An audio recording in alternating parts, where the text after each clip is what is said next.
Tonight, I want to tell you a story that begins on a silent mountain road and ends with a single act of courage. Ben was a young truck driver crossing the frozen ridges of Montana long past midnight. The headlights of his 18-wheeler sliced through the falling snow, the hum of the engine the only sound for miles. Then, out of the darkness, a shape on the road. He slammed the brakes, tires skidding over the ice. For a moment, the world went white. When the truck stopped, Ben leaned forward, squinting through the windshield. Under the glare of the headlights lay something motionless. A gray wolf. Its fur was dusted with snow, one leg twisted unnaturally, chest rising in shallow breaths. Ben froze. Every story he'd heard said wolves were dangerous killers of livestock, threats to travelers. But those eyes looking back at him weren't filled with fury. They were filled with fear and pain. "They say wolves are dangerous," he whispered to himself. "But right now, I see a creature just trying to survive." He reached for his radio, calling the nearest ranger station. Static answered him. The voice on the other end was tired. "No rescue teams at night. Too risky in this weather. You'll have to wait till morning." Ben stared at the wolf, then at the endless road ahead. He could drive away, pretend he never saw it. But something inside him refused. He took the old blanket from his cabin, stepped into the biting cold, and slowly walked toward the wolf, keeping several feet between them. He placed the blanket near its body, creating a small barrier against the freezing wind. The wolf's eyes followed every move but didn't growl. Its breathing calmed just slightly. Ben returned to his truck, parked with the headlights still on, and sat there watching through the glass, guarding the road. Hours passed. Snow built up on the hood. Inside the cab, he whispered, "Hang in there, buddy. Just a few more hours." Outside, under the white glow, the wolf's chest rose and fell, fragile but alive. No one else would see what happened on that lonely stretch of mountain highway. But that night, fear met compassion. And what happened next surprised everyone. Ben Hollis wasn't the kind of man who looked for trouble or miracles. At 26, he'd already spent more nights on the road than most people spend in their entire lives. His father was a trucker. His grandfather, too. The rumble of diesel engines ran through his blood like a lullaby. He hauled lumber and supplies through the northern Rockies, where the mountains swallowed the sky and winter ruled longer than any season should. Out there, cell service faded, radio signals came and went, but the silence always stayed. Ben liked it that way. He wasn't running from anything. But maybe he was searching for something, even if he didn't know what yet. Every run through Montana felt the same snow solitude and miles of wilderness. But tonight would be different. That night, the temperature dropped below zero. The world outside looked like a ghost white breath, frozen pines, no sound except the steady rhythm of tires on asphalt. As he drove, he tuned his old CB radio to a late-night talk station. The host was debating the recent news about gray wolves, how some ranchers in the region wanted them controlled again. "They're predators," a caller said. "They kill livestock. They don't belong this close to people." Another voice answered softly, "But they were here before we were." Ben listened, glancing at the snowbanks, reflecting his headlights. He'd seen wolves before from a distance, silhouettes moving against the tree line. Always graceful, silent, untouchable. He didn't fear them, but he respected them the same way he respected a storm. When he stopped at a fuel station earlier that evening, an older ranger had warned him, "Watch the roads up north. Deer cross this time of year. So do wolves. They're just trying to follow the herds." Ben nodded, not knowing that advice would save a life before the night was over. As midnight crept closer, he crossed into the high passes near Glacier National Park, a region famous for its wild beauty and unforgiving winters. The stars disappeared behind heavy clouds. He turned off the radio, letting the silence take over. The hum of the truck blended with the whisper of falling snow. In that moment, he felt small, a single human, crossing a world that had existed long before him and would go on long after. Somewhere beyond those mountains, wolves were moving through the dark, unseen, untamed. None of them knew that soon one of their own would need help from the most unlikely creature of all, a man behind the wheel of a freight truck. The road twisted downward, the headlights flashing across pine trunks and icy guardrails. Ben's fingers tightened on the steering wheel. The snow was thickening. He remembered something his father used to say. You can't control the wild sun. You can only drive through it and hope it lets you pass. Those words echoed as he entered the narrow mountain stretch where visibility dropped to just a few yards. The moment felt heavy, like the world was holding its breath. A mile ahead through the blur of snow, something dark was waiting on the road. That's where the story truly begins. The curve of the highway narrowed between two cliffs, and the snowfall thickened into a white curtain. Ben slowed his truck. The wipers struggled to clear the windshield. He leaned forward, eyes searching through the storm. Then, a flash of movement. Something dark on the shoulder. A shape collapsed in the snow. His foot hit the brake. The truck slid slightly before grinding to a stop. The engine's hum echoed into the emptiness. For a few seconds, Ben just sat there listening to the silence pressing in from every side. His heart pounded. He opened the door. The wind tore through the cab like a wild animal. "Hello," he called, voice muffled by the snow. No answer, only the whine of the storm. He stepped down carefully, boots crunching into the icy slush. The air was bitter enough to sting his lungs. Under the headlights, the shape became clear, fur matted with blood breath, coming in small bursts of vapor. A gray wolf, full-grown, yet frail now under the weight of injury. Its hind leg was twisted, likely hit by a vehicle that hadn't stopped. The snow around it carried faint streaks of crimson. Ben froze. Every instinct screamed at him to get back in the truck. Wolves were predators unpredictable. But those eyes, they didn't glare. They pleaded. Ben swallowed hard and reached for his flashlight. The beam trembled slightly in his hand. He crouched, keeping several yards away, studying the animal. The wolf lifted its head weakly, its gaze locked on him. Neither moved. The world around them vanished into the sound of the wind. Ben spoke softly, more to calm himself than the animal. "Hey, easy there. I'm not going to hurt you." The wolf blinked slowly. Its ears twitched, but it didn't growl. Ben pulled out his phone, dialing the ranger station. "Yeah, this is Ben Hollis, Route 93 near Glacier Pass. I've got a wolf down, looks like it's been hit." Static filled the line before a weary voice answered. "We can't send anyone tonight, son. Roads are iced over. Closest team is in Kalispell, earliest daylight." Ben looked around. The road was empty, visibility poor. "So what do I do till then?" "Keep distance. Don't touch it. Don't provoke it. If you can leave your lights on so other drivers see the area, that's the best you can do." The call ended. The signal vanished into static. Ben sighed, wiping frost from his beard. He turned back to the wolf, still lying half-buried in snow. He went to the back of his truck, grabbed an old wool blanket, and carefully spread it on the ground a few feet away from the animal to block some of the wind. The wolf's eyes followed every movement, but there was no aggression, only exhaustion. "All right, buddy," Ben muttered, stepping back. "That's all I got." He climbed back into his cab, leaving the headlights shining toward the scene.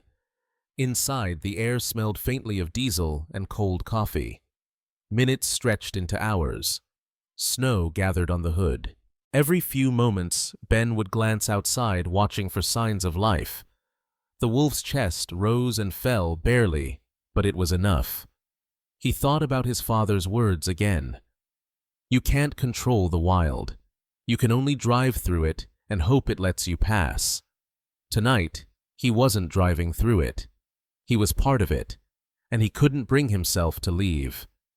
The night deepened.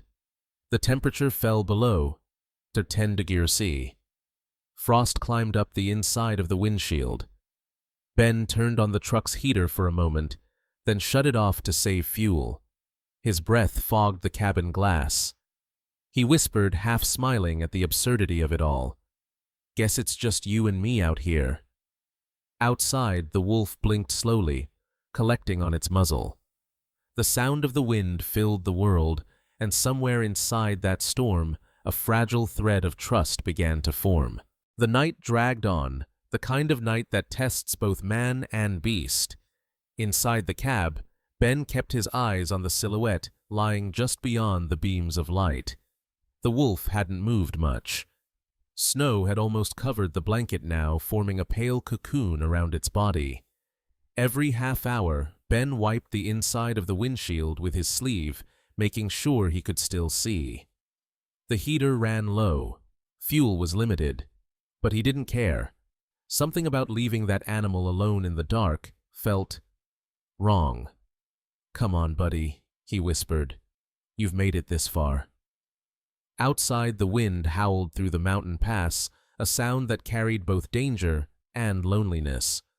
Sometimes in the distance, Ben thought he heard another howl echo faintly back far away, maybe a pack calling across the valley.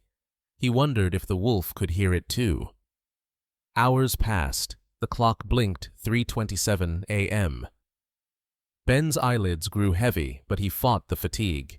He sipped cold coffee from a dented thermos, fixed on that faint, steady movement of the wolf's chest. Every small rise and fall was proof of life.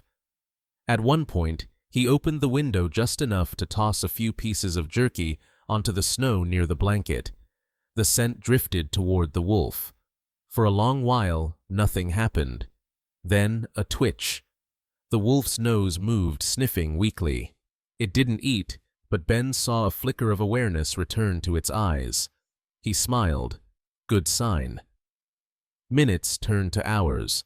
The blizzard softened into a quiet drizzle of snow. The clouds began to thin, and faint moonlight painted the world silver. Ben stepped out of the truck again, boots crunching softly on the ice. He adjusted the blanket, reinforcing it with another tarp from the cargo bay, making sure the wind didn't tear it away.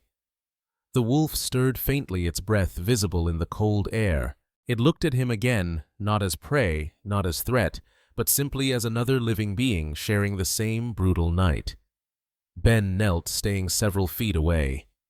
"Hang in there, old boy. Morning's coming." His voice trembled slightly, exhaustion, or emotion he couldn't tell. Back in the cab, he turned off the engine to conserve fuel. The only sound now was the wind and his own heartbeat. Somewhere between wakefulness and sleep, Ben began to imagine his father's voice again. "A man's worth ain't in what he carries. It's in what he can't drive past." That line stuck to him like frost on glass. As dawn approached, a pale blue glow crept over the mountains. The snow glistened. The wolf was still alive, barely, but alive. Ben turned the key. The engine coughed to life again. The sound startled a raven perched on a nearby pole. Then, through the mist of morning flashing lights, appeared orange and white. The wildlife rescue truck. 2 officers in park ranger coats approached cautiously. Ben jumped out, waving them over. "Over here! He's right here!" The older ranger knelt beside the wolf, assessing the wound. Broken leg, cold exposure, but he's breathing strong. He's a fighter. The second ranger turned to Ben. "You stayed with him all night." Ben nodded. Didn't feel right to leave him. The man smiled faintly. "Well, if you hadn't stayed, he'd have frozen long before sunrise." Ben looked down at the wolf. Its eyes, now half open, calmer, as if it somehow understood what was happening. The rangers gently lifted the animal onto a stretcher, covering it with thermal blankets. Ben helped carry the stretcher to the rescue truck. The wolf's paw twitched once, brushing against Ben's sleeve. Just a reflex maybe. Or maybe not. As the truck doors closed, the sun began to rise over the peaks, soft gold light spilling across the snow, washing away the darkness of the night. For the first time in hours, Ben allowed himself to breathe. He stood beside his truck, hands shoved in his pockets, watching the rescue vehicle disappear around the bend. He didn't take any photos, didn't post it online. Some moments aren't meant for the internet. Some are meant just to be remembered by those who were there. Fear made me stop. Compassion made me stay. 2 weeks later, the snow had started to melt off the lower hills of Montana. The roads were clear again. Ben had returned to his roots, back to the endless stretches of asphalt, the hum of the engine and the smell of diesel and pine. But every night, when he passed through the same mountain range, he'd catch himself glancing at the shoulder of the road, the place where it happened. Sometimes he thought he saw a shadow move through the trees. Sometimes it was just the wind. Then, one afternoon, as he unloaded cargo in Kalispell, his phone buzzed. A message. "Mr. Hollis, this is Ranger Callan from the Wildlife Sanctuary. The gray wolf you found survived. Would you like to visit him before release?" Ben just stared at the screen for a long time. When he finally replied, yes, he didn't realize his hands were shaking. The sanctuary was tucked deep in the valley, surrounded by cedar and snowmelt streams. It wasn't a zoo, no tourists, no cages, just open enclosures where recovering animals could heal before returning to the wild. A young caretaker led Ben through the main gate. "We call him Echo," she said with a small smile. "Because the first night we treated him, he howled in his sleep like he was calling out to someone far away." Ben's chest tightened. They stopped before a tall wire fence overlooking a spacious pen. Inside, the wolf, larger now, stronger, paced slowly under the morning sun. His fur gleamed silver gray, the scar on his leg still visible. "He doesn't approach people," the caretaker warned. "But you can watch from here." Ben nodded, gripping the railing. For a moment, the wolf didn't notice him. It moved with quiet power, nose close to the ground, tracing invisible scents in the soil. Then it stopped. Its ears perked up, head lifted. It turned and looked straight at him. The distance between them might as well have been miles. Yet Ben felt that same energy he'd felt on the road, a fragile, wordless connection. The caretaker stepped back, whispering, "That's unusual. He's never held eye contact that long." Ben didn't speak. He just stayed still, letting the moment breathe. The wolf took a few cautious steps closer, stopping near the fence. Its golden eyes studied him, calm, not fearful. The wind stirred between them, carrying the scent of pine and thawing earth. Then, in a slow, deliberate motion, the wolf lifted its head and released a low, echoing howl, soft at first, then stronger, resonating through the valley. The sound wasn't threatening. It was pure. A sound of recognition. Ben felt something shift inside him, something quiet and heavy, like a memory too sacred to touch. The caretaker smiled faintly. "I think he remembers you." Ben's voice was barely a whisper. Or maybe he just remembers kindness. The wolf stopped, howling, lowered its head slightly, as if nodding, then turned and walked toward the trees at the back of the enclosure. Sunlight broke through the clouds, painting gold over the fence, over the wolf's fur, over Ben's hands clutching the cold metal railing.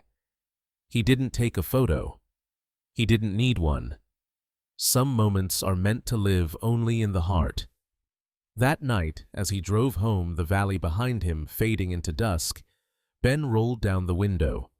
The cold air filled the cab. Somewhere far behind, faint and haunting, came another howl. He smiled. News travels fast in small towns, especially when it involves a wolf.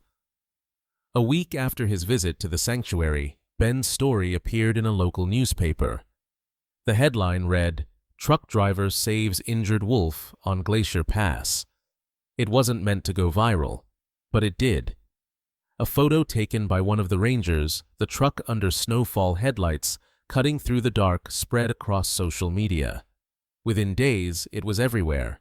Some called him a hero, others called him reckless.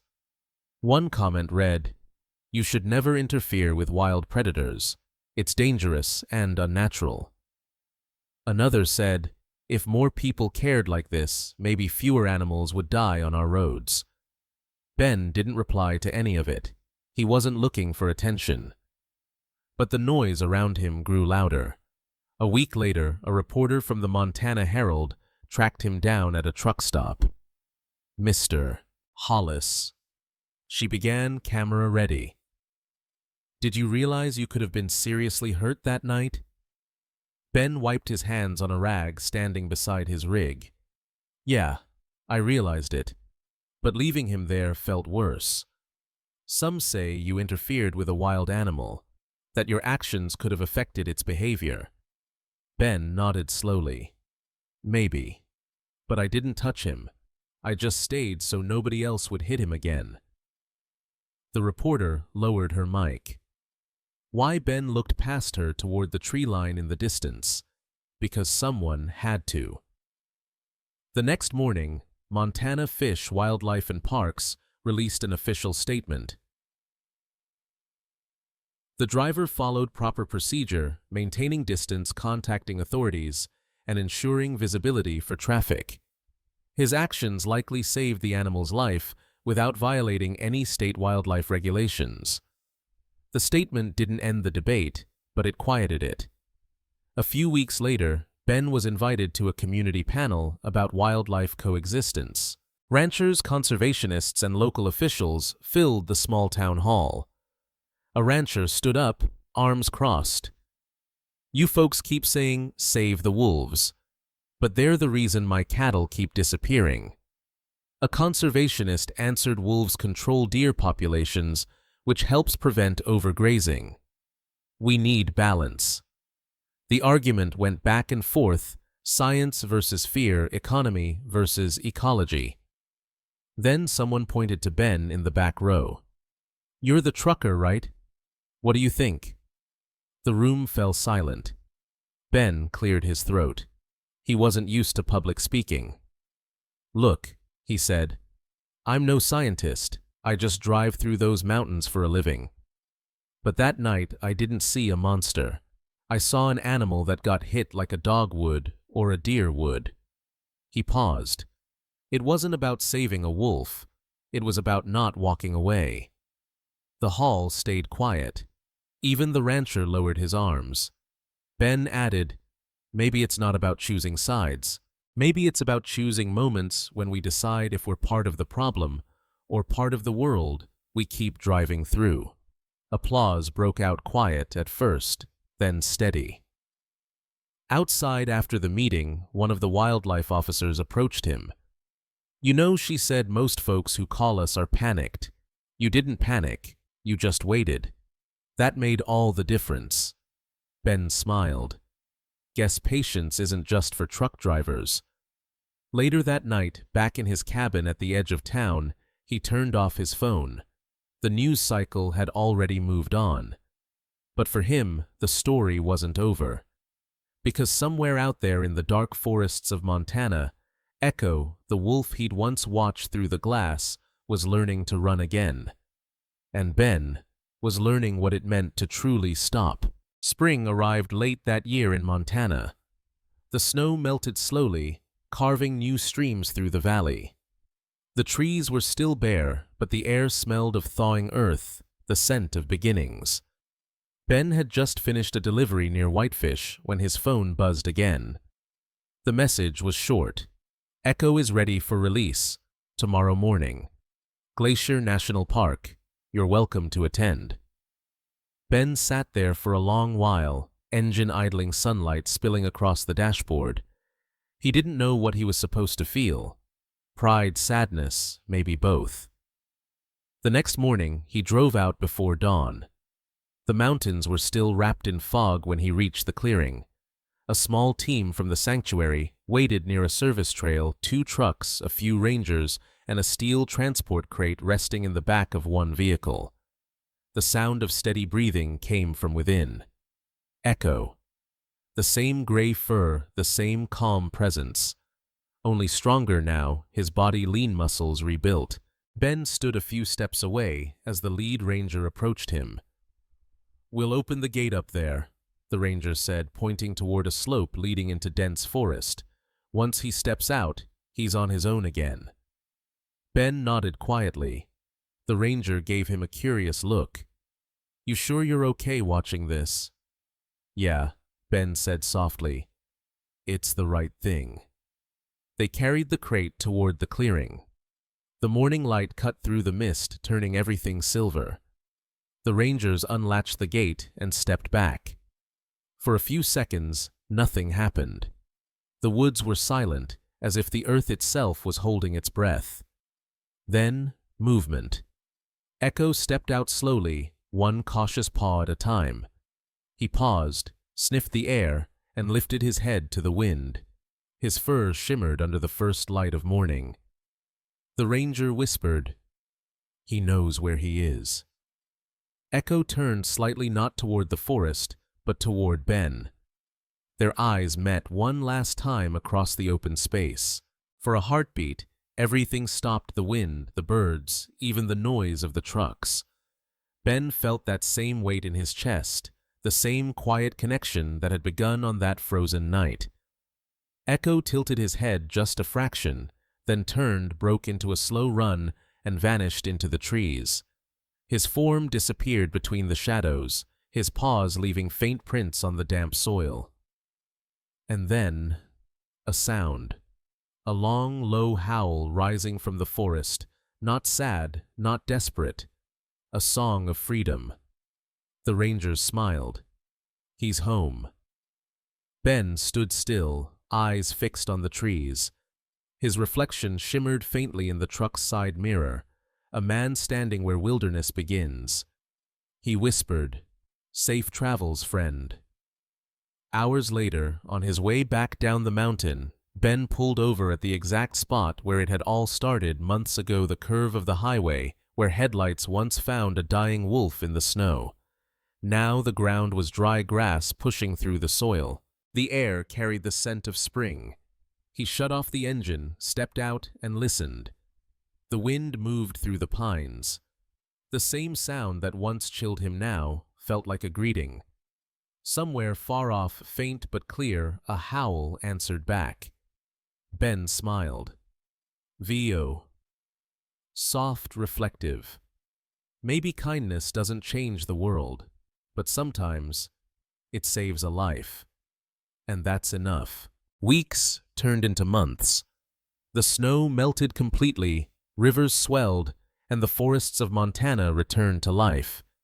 Spring gave way to summer, and soon the mountains hummed again, alive with insects, streams, and the unseen rhythm of wild things. Ben was back on his routes, the long-haul roads stretching endlessly beneath his wheels. Life, it seemed, had gone back to normal. But something had changed. Every time he passed through Glacier Pass, he slowed down just a little. Not out of fear, but out of respect. Sometimes he rolled down the window, listening for sounds carried by the wind. Sometimes, if the night was still, he thought he heard it, a single distant howl drifting from the tree line. He never told anyone. Some stories weren't meant for words. One evening, he stopped at a rest area overlooking the valley. The sun was setting, pouring gold and amber across the peaks. He stepped out, resting his hands on the hood, breathing in the scent of pine and diesel. The world felt both enormous and intimate, a balance of steel and soil, man and wild. He thought about everything that had happened the night of the storm, the fear, the decision, the rescue. And that moment in the sanctuary, when the wolf had howled, not in warning, but in memory. He realized something simple. We don't choose the moments that change us. They choose us. And once they do, we can never look at the world the same way again. Back home, the newspaper story had long been forgotten. The internet had moved on. But for those who knew the valley, the truckers, the rangers, the townsfolk, the tale of the man who stayed through the storm became a quiet legend. They called him the driver who waited. Sometimes new rangers would mention him when training volunteers. If you ever find an injured animal, remember, patience saves more than courage. Ben never sought the credit. But every once in a while, letters arrived at his post office box. I read your story. I stopped for a deer last week. You were right. Compassion isn't weakness. He kept those letters in a small tin box under his seat. One night as he parked near the old mountain curve, he saw something move in the dark. Two glowing eyes flashed briefly in the headlights, then vanished into the brush. Maybe it was a coyote. Maybe a wolf. He didn't chase. He just smiled. VO softly. The wild doesn't forget kindness. It carries it in echoes, in footsteps, in howls that fade into the night. The camera would follow him as he climbed back into the truck, started the engine, and rolled forward into the dusk. The road stretched ahead long and quiet. And somewhere beyond the mountains, a single wolf's voice rose once more, clear, strong, alive. They say the wild doesn't need us, that it moves on with or without our help. Maybe that's true. But what about us? What happens to a person who sees pain and just drives away? Ben's story isn't about a man rescuing a wolf. It's about a moment, a single pause between fear and compassion, where he chose to stop. In that moment, he became something more than a driver on a lonely road. He became part of the landscape, part of the quiet heartbeat that connects all living things.